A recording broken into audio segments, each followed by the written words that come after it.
네, 안녕하세요. 여러분들의 구독과 좋아요로 이 채널이 유지되고 있습니다. 네, 영상 속도는 1.5배를 추천드리는 바이고요. 네, 이번에도 어떠한 소식이 나왔는지 같이 한번 내용을 보도록 하겠습니다. 네, 4월 S&P 글로벌 제조업 PMI가 예상치 59.7에서 하회했으나 전월 대비 상승한 수치로 58.8에서 59.2까지 상승을 또 보여주었다. S&P 글로벌에 따르면 인플레이션 상승 압력에도 불구하고 소비자들의 수요가 회복된 점이 상승 요인으로 작용을 했다라고 하고요. 2분기에는 경제 성장 속도가 보다 빨라질 것이다 라는 내용도 있었습니다. 4월 ISM에 따르면 미국 제조업 섹터가 글로벌 에너지 불안이 지속되는 과정에서 추가적인 비용 상승이 관측되고 있고, 이로 인해서 공급 제약 현상이 지속되고 있다는 설명을 또 하기도 했었고요. 국내 소식으로는 경제부총리 후보자가 금융투자소득세 2년 유예 증권거래세 인하를 주장을 또 하기도 했습니다. 부동산 이야기도 잠깐 하기도 했었는데요. 부동산 규제에서는 LTV가 과도한 수준이며 DSR도 경직적이라고 발언을 했지만, 다만 시장 민감성을 고려를 해서 부동산 금융 규제는 순차적으로 정상화할 것이다 라고 이야기를 했지만, 과연 지금 상황이 별로 좋지 않기 때문에 아무래도 쉽게 하기에는 좀 어렵지 않겠냐라고 저는 보고 있습니다. 그리고 유로존 S&P 글로벌 PMI가 나왔는데요. 예상치 55.3을 상회했지만 전월 대비 하락했다라고 해서 56.5에서 55.5 정도로 나와 주었다고 합니다. 인플레이션에 따른 경기 둔화 우려가 여전히 있는 가운데 러시아 우크라이나 전쟁 및 중국 내 코로나 재확산에 따른 봉쇄 정책 강화로 공급망 변목 현상이 지속되고 있는 점이 하락 요인으로 작용을 했다라는 부분이 좀 영향을 끼쳤다고 합니다. 그리고 고용 지표에 따른 부정적인 영향도 함께 끼쳤다고 하네요. 달러 인덱스 추이는 103.6을 기록을 했다라고 하는데요. FOMC 회의를 앞두고 긴축적 통화 정책 기조 강화가 있었다라는 부분과 중국, 일본의 상대적 완화 통화 정책 기조가 계속 유지가 되어가고 있다는 걸 또 이야기를 또 하기도 했었거니와, 금 가격 추이는 온스당 1861달러 선으로 마감을 보여주었다고 하는데요. 5월 미국의 FOMC 연준의 기준금리 50bp 인상 QT를 발표할 것이라는 전망치로 인해서 영향을 좀 끼쳤다라는 것과, 유가는 배럴당 105.17달러 선으로 마감을 보여주었는데요. 중국의 제조업 지표 부진에 따른 원유 수요 감소 우려에도 불구하고 EU가 연내 러시아산 원유 수입을 금지하는 조치를 발표할 것이라는 소식에 수급 불안 우려가 부각된 점으로 상승 마감을 보여주었다고 합니다. 그 다음으로 청년 10년 저축하면 정부가 보태서 1억을 채워주는 그런 걸 진행을 할 거라고 합니다. 근데 여기에서도 또 조건부가 붙었는데요. 좀 말도 많고 탈도 많을 것 같습니다. 그 조건부는 이 베스트 댓글만 봐도 알 수가 있게 되겠는데요. 자, 만 34세, 그리고 총 급여의 3,600만원 이하, 그리고 만 35세이거나 3,601만원이면 해당 사항 없다라고 보시면 될 것 같습니다. 아무튼 이런 제도가 나왔다라는 건 아무래도 청년들한테 희망을 좀 더 줘서 근로적인 부분에 따른 그걸 계속 끈을 놓지 말고 열심히 좀 일을 했으면 좋겠다라는 분위기를 좀 조성을 만들기 위해서 한 거 아니겠냐라고 저는 생각을 하고 있습니다. 요새는 일도 안 하고 있는 청년들도 꽤 많다라고 하니까요. 그 다음으로 P2E 수익성 한계에 골머리를 알고 있는 게임사들이라고 하고 있는데요. 미래 먹거리로 게임에서 각광을 받고 있지만 1위 게임 엑시 인피니티도 1매치 1억 원 수준이다 라고 해서 제가 요점만 정리를 해서 설명을 좀 드리려고 하는데요. 여기서도 근본적으로는 P2E 게임 사업 모델 한계에서 비롯된 것이며, 주요 사업 모델은 NFT 거래, 토큰 거래에 따른 수수료의 수익을 올리는 구도인데, 대부분 NFT 거래 수수료는 5%, 그리고 토큰 수수료는 0.9%를 받는다. 반면 모바일 게임의 경우 게임사는 매출의 30%를 앱 마켓에 지급한 후 나머지 70%를 가져가게 된다고 하는데요. 아이템을 판매하면 판매가의 70%를 가져갔지만 P2 게임은 5%의 NFT 수수료에 의존을 해야 하는 부분이 있기 때문에 아무래도 이 P2E 게임의 사업 모델의 수익을 올리기 힘든 구도라고 합니다. 예를 들어서 모바일 게임의 1매출이 20억 원이라고 가정을 했었을 경우에는 30%의 플랫폼 수수료를 제외하고 게임사가 가져오는 수익은 14억 원인데, P2E 게임의 NFT 거래가 20억 원일 경우에는 게임사가 올릴 수 있는 수익은 1억 원 정도밖에 안 되기 때문에, 이게 결과론적으로 보게 되면은 무슨 말이냐면, 거래액을 획기적으로 늘릴 수 있을 만한 것을 만들어 내야 된다는 것이죠. 그래서 아직 매출과 영향력에 좀 약하다. 그래서 또 다른 이런 플랫폼 구축에 따른 부재가 좀 있기 때문에 그걸 좀 보충을 더 많이 해야지만 가능할 것이다 라고 볼 수가 있게 되겠죠. 그래서 즉 게임 회사가 지금 어떻습니까? 지금 펄어비스도 자사주 244억 원 어치 소각을 했다라고 함에도 불구하고도 지금 보게 되면 뭐 거의 골로 갔습니다. 예, 보게 되면 올라가질 않아요. 예. 그만큼 장난 아니게 게임 회사에 있는 주식이 생각보다 테마성으로 좀 많이 올랐고, 코인의 영향성으로도 좀 많이 올랐다라고 표현하는 게 가장 바람직하지 않았을까라고 저는 생각을 하고 있고요. 그 다음으로는 신세계 NFT 풀 빌라라고 하는 부분이 있는데요. 이게 이제 NFT 민팅 일정이 공개가 되었고, 이것으로 인해서 뭐 신세계 퍼스트 라운지, 발렛 주차, 커피 쿠폰, F&B 식사권이 이제 옵션으로 따라왔습니다. 그래서 이게 판매 가격이 250에서 300 클레이로 한국 돈으로 대략 한 30만원 왔다 갔다 한다라고 되어져 있어요. 그래서 이게 7월 초에 활성화 된다라고 해서 뭐 미스틱, 레전더리, 뭐 에픽, 뭐 레어, 뭐 이런 형태로, 뭐 커먼 이런 형태로 되어져 있어서 본인의 이제 조건에 맞는 형태로 뭐 해보고 싶으신 분들은 이렇게 해보셔도 나쁘지는 않을 것 같습니다. 테슬라가 분기 보고서에 암호화폐 장기적으로 잠재력 믿고 있다, 우린 믿는다 라고 이야기를 또 함으로써 또 테슬라 또 한 번 어그로 깔기 시작을 하면 장난 아니죠. 여전히 코인에 따른 관심도는 꾸준하게 갖고 있고, 어떻게 해서는 테슬라 입장에서도 코인의 수익성 부분을 좀 생각을 많이 하고 있구나 라는 점을 좀 돌려서 저는 그렇게도 생각을 또 하기도 했습니다. 그리고 이제 테슬라 1분기 실적 보고서를 발표를 했고, 비트코인 매입 또는 매각 하지 않았다라고 또 나와 주기도 했기 때문에, 이제 마이크로 스트래티지 조만간에 이제 실적 보고서 나올 텐데, 거의 제가 봐도 그쪽에서는 별다른 문제점이 없을 것 같습니다. 한때 그런 부분에 따른 논란도 있기도 했었고요. 아무튼 그 점도 참고하셨으면 좋겠고요.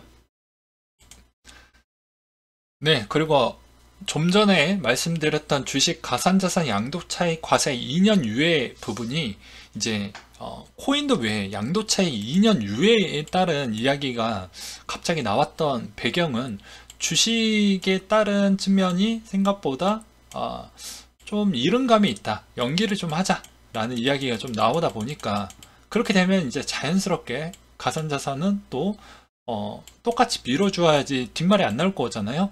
그래서 가산자산 이야기도 자연스럽게 연기되는 수순으로 지금 좀 이야기가 되어가고 있다고 합니다. 아직 확정은 아니고 좀 더 이야기가 될 것으로 보여지는데, 아무래도 좀 더 보충을 해서 진행을 한다고 하니 그 점도 참고를 해주셨으면 좋겠고요.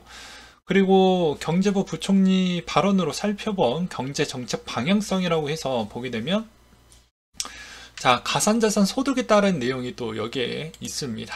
금융투자소득과 분리과세를 해볼 필요성이 있겠다. 그리고 주식 양도세 전면 폐지 재검토를 해보겠다. 그럼 비슷한 컨셉을 만약에 가져간다고 하면, 지금 이분의 생각은 이러합니다. 양도세를 어느 정도 유지를 하고, 그 다음에 어떻게 보면은 기존의 거래세는 완벽하게 그냥 폐지하고 가버리든지, 이런 형태로 지금 구상을 하고 있어요. 근데 그것이 너무 이르다 보니까 그것을 어느 정도 연기를 좀 주면서 시장의 활성화를 좀 주고, 그 다음에 시장이 어느 정도 안정화가 되는 그 기간이 대략적으로 한 2년에서 3년을 좀 바라보고 있는 것 같습니다. 그래서 2년, 3년 뒤에 이제 이런 형태를 좀 본인이 생각하고 있는 이 모델링을 그대로 적용을 시킬 것으로 보여지기 때문에 아마 거의 못해도 5월 안에는 거의 확정이 될 것으로 보여져요. 그리고 현금 복지는 1년간 부모 급여가 100만원 지급에 뭐 기초연금 인상과 병사 월급 인상을 고려해 보겠다라는 내용도 같이 있었고요. 그리고 여기는 그냥 상식으로 알고 계셨으면 좋겠는데요. 이번에 보게 되면 인슈어테크 업체 카비가 과속 급차선 변경 등의 운전 습관 38가지 항목으로 평가한 뒤에 이 보험에 따른 점수를 매겼다고 합니다. 그래서 그 점수를 자동차 보험에 적용을 시켜가지고 또 보험금에 따른 그런 산출 조건에 누구는 좀 더 저렴하게 해주고 누구는 좀 더 사고 날 확률이 높아지니까 더 가중시키는 그런 형태로 줄 거라고 하네요. 그래서 3세대 보험을 BBI라고 부르게 되는데 이 BBI가 뭐 카메라, 라이다, 뭐 스마트폰 이런 쪽에서 이제 권한 우리 막 누르잖아요. 뭐 허용 그 안에서 다 모든 데이터를 활용을 해가지고 측정을 한다라고 합니다. 그리고 4월에 폭락의 빅테크 시총 1700조 이상 증발을 했다라고 하는데요. 과연 그 돈은 다 어디로 갔었을까요? 아무래도 이제 은행 쪽으로 점차 흘러가고 있다라고 생각이 듭니다. 그래서 고위험군에서 저위험군 쪽으로 올라가는 건 돈을 더 좋아하는 습성이 있기 때문에 돈이 계속 모이는 쪽으로 슬며시 그쪽으로 흘러가고 있다. 그리고 제가 이 자료를 왜 또 가지고 왔냐면 이만큼 증발을 한 만큼 나머지 쪽 고가는 매우 싸졌다라는 의미가 되겠죠. 코인 시장도 마찬가지로. 그러면 이때 우리는 이제 시장 뭐 거래량도 많이 죽었고 재미도 없고 수익 내기에도 뭐 이렇게 뭐 순환 펌핑 같은 것도 없고 하니까 좀 재미없을 거잖아요. 흥미를 또 잃게 됩니다. 이게 여러분들은 흥미로 이걸 진행한 게 아니잖아요. 내가 한 단계 더 부자가 되기 위해서 들어왔기 때문에 웬만하면 그 흥미보다는 최대한 어떻게 해서는 이 어려운 시장 그리고 재미없는 이 시장을 다 이겨내셔야지만 비로소 부자가 될 수 있다는 점을 꼭 기억을 해두셨으면 좋겠습니다. 그래서 단순하게 보게 되면 돈이 이동을 했기 때문에 이쪽의 고가는 많이 비어져 있습니다. 근데 이쪽의 고가는 내가 처음으로 먼저 들어와서 발판을 쌓고 이렇게 내 돈을 먼저 들어오게 되면 그 위에 쌓이겠죠, 벽처럼. 그리고 또 벽이 또 쌓이게 될 것입니다. 그러면 그만큼 내가 제일 많은 수익률을 가져가는 게임이기 때문에 이 점도 참고하셨으면 좋겠고요. 그리고 버핏이 1분기 주가 하락 때 애플 주식 여전히 7,600억 원 정도 추가 매입을 했다고 합니다. 이 말의 의미는 무엇일까요? 아까 제가 설명했던 내용하고 동일합니다.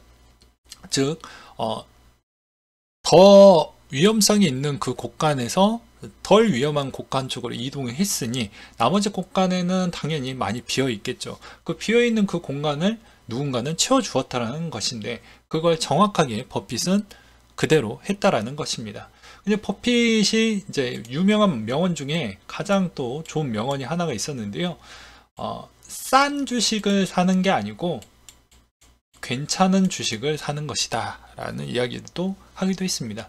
그러니까 누군가는 너무 더 싸졌으면 좋겠다고 하는데 너무 싼 거는 진짜 문제가 있는 것이고 가치 있는 주식이 어느 정도 가격이 내려온 상태면 적정한 가격대에 매수하는 게 가장 좋은 주식이다 라는 이야기를 했거든요. 이 말의 의미를 역으로 이용을 해서 코인에게 접목을 해보면 똑같다라는 것입니다. 그 이야기를 좀 드리고 싶었거니와 그리고 주식 포트폴리오를 또 보게 되면 자 22년도 1분기에 애플, 뱅크 오브 아메리카, 아메리칸 익스프레스, 쉐브론 부분이 된다라고 합니다. 그래서 이 점도 참고하셨으면 좋겠고요. 아르헨티나가 최대 은행 비트코인 매매 투자 허용을 또 했다라고 합니다. 뭐 계속 말씀드렸지만 남비는 이때까지 골로 간 지 꽤 오래됐기 때문에 거의 회복하기가 거의 불능할 정도라고 보시면 될 것 같고요. 그리고 그 다음으로는 아발란체와 솔라나가 지난 7일 동안 일일 NFT 판매량을 보았더니 솔라나가 가장 좀 더 우세였다라고 보시면 될 것 같습니다. 그리고 어떤 지갑에서는 매일 500개 비트코인이 매수를 했더니 현재 8,000개 비트코인까지 보유를 했다라고 하는데 계속 앞에서 이야기했던 내용과 똑같죠. 누군가는 계속 인출을 해서 곳간의 이동이 있었지만 누군가는 이게 이 가격대에서 매우 괜찮은 정도 선이라고 생각을 했으니 계속 매입을 했다라고 볼 수가 있게 되겠죠. 그리고 기다리면 되는 것입니다. 이 기다림이 지루하고 공포감이 오고 심리적으로 매우 힘든 부분인데 그 기간만 잘 버텨내게 되면 그만큼 우리는 많은 수익을 낼 수가 있다는 것이죠. 근데 단 조건은 버핏 형은 싼 것을 이야기한 게 아니에요. 예. 저렴하지만 괜찮은 주식인데 너무 싼 거는 문제가 있다고 했습니다. 괜찮은 주식은 괜찮은 가격에 내려왔었을 때 사는 것이다 라고 이야기를 했기 때문이죠. 그 점을 꼭 기억을 해두세요.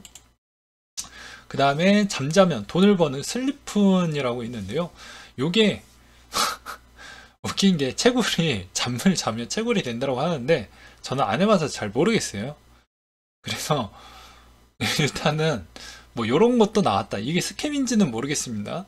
그리고 호주가 2010년 이후 처음으로 금리 인상을 시작을 한다라고 해서 뭐 호주가 올린다라는 것은 생각보다 금리 인상의 이제 초석을 장후 동시효과가 시작되었습니다. 다진다. 뭐 이렇게도 또 표현할 수가 있거든요.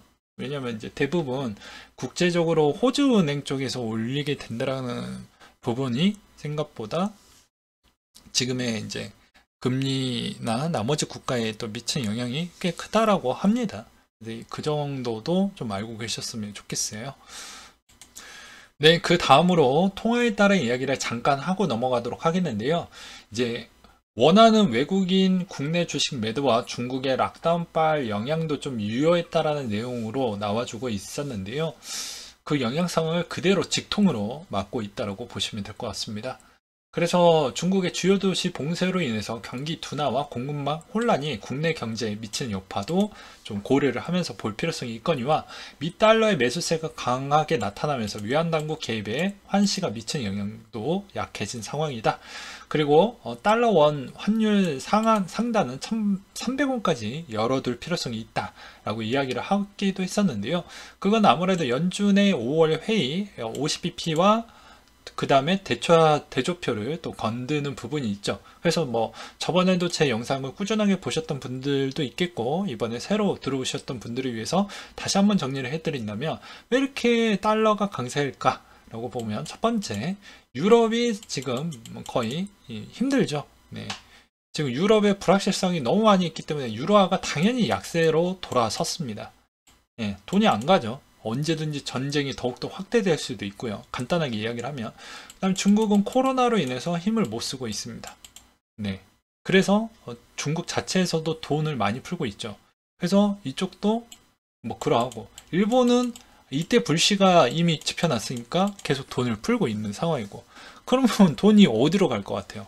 당연히 미국으로 간다라고도 매번 설명을 드리기도 했죠. 근데 이 미국에서 금리를 올린다고 칩시다. 그러면 현재에서 이게 일시적으로 1,300원이 간다라는 주장도 어느 정도 맞겠죠. 그리고 이걸 코인적 관점으로 본다라고 하면 코인이 만약에 화폐로 주장하시는 분들도 간혹 있지만 그런 화폐에 따른 기능이 일부 들어가져 있는 거라고 저는 생각을 하는데 만약에 그분들이 주장하는 화폐로 만약에 설명한다고 해도 가장 강력한 통화 부분에서 제일 윗상단이 달러인데 코인을 좀 더 선호할 수 있을 만한 그 유저층이 생각보다 달러 쪽으로 좀 일부 들어갈 수밖에 없는 실정도 없지 않아 있을 것 같다 라고 설명을 좀 드리고 싶습니다. 왜 그러냐면 아무래도 이제 4월 달에 세금 시즌도 있었고요. 그리고 이제 워낙 물가도 많이 올라갔기 때문에 그리고 그 나라에서도 좀 쓸만한 부분이 없다고 하면 여러 가지 좀 약간의 이제 저축성이나 뭐 다른 용도로 뭐 그런 쪽으로 또 생각을 해본다고 하면 약간의 달러를 좀 더 좋아하는 성향으로 내버려 두지 않았을까 라는 생각을 또 가져볼 수도 있겠죠. 그러니까 이 말의 의미는 뭐 기존의 VC가 당장 암호화폐 여러 가지 투자를 좀 더 할 수는 있겠지만 일단 상황이 별로 좋지 않으니까 좀 기다려 보자 라고 해서 일단 기다리다 보니까 어떻게 보면 달러 부분에 따른 강세가 더욱더 가중을 할 수도 있겠죠. 왜냐면 투자를 해야 되는데 투자를 안 하고 현금으로만 계속 갖고 있으니까요. 뭐 그런 형태로도 또 뭐 생각을 해볼 수도 있겠죠. 5월달 이제 첫 시즌이 이제 막 시작을 하게 되는데요. 5월달은 과거 기반에서는 딱 좀 더 긍정적인 효과가 더 많이 나와 주었던 달인데요. 과연 이번에는 전혀 다른 형태가 나와 줄 것인지는 모르겠습니다. 근데 뭐 작년에는 5월달에 별로 좋지 못했죠. 그래서 이번에는 과연 작년과 동일하게 갈 것인지 아니면 그전과 비슷한 평균치로 좀 좋은 성과를 내비칠지 이거를 볼 필요성은 있을 것 같고요. 시장은 여전히 장 종료 5분 전입니다. 특징 있는 코인들만 조금 더 강세를 보일 필요성은 있을 것 같고요. 그 다음에 나머지 비트코인 이런 쪽도 생각보다 상대적 대비 덜 빠지는 코인이고, 그리고 비트코인을 보유하지 않으신 분들은 비트코인을 보유하는 아주 적기의 패턴이라고 저는 생각을 하고 있기 때문에 이번 주 부분만 잘 넘어간다고 하면 전 괜찮다라고 생각을 하고 있습니다. 그리고 하반기 부분은 저번에도 말씀드렸다시피 그러한 조건들을 어느 정도 잘 넘겨야지만 수익 최악의 상황에서 나올 수 있을 만한 안 좋은 그런 패턴의 최강수 2가지만 안 나온다고 하면 시장의 하반기는 그렇게 나쁘게 흘러가지는 않을 것 같습니다. 그렇기 때문에 상반기에 이제 전쟁을 좀 제발 마무리가 되길 좀 바라겠고요. 만약에 그게 안 되면 하반기에는 더 안 좋은 강수가 이제 남아 있다라고 보는 게 맞지 않을까라는 생각도 들기도 합니다. 네, 오늘 이렇게 한번 준비를 해 보았고요. 그 다음에도 이제 어떻게 보면 연준의 그런 발언이나 이런 내용을 또 종합을 해서 저희 개인적인 생각을 또 남겨드리도록 하겠습니다.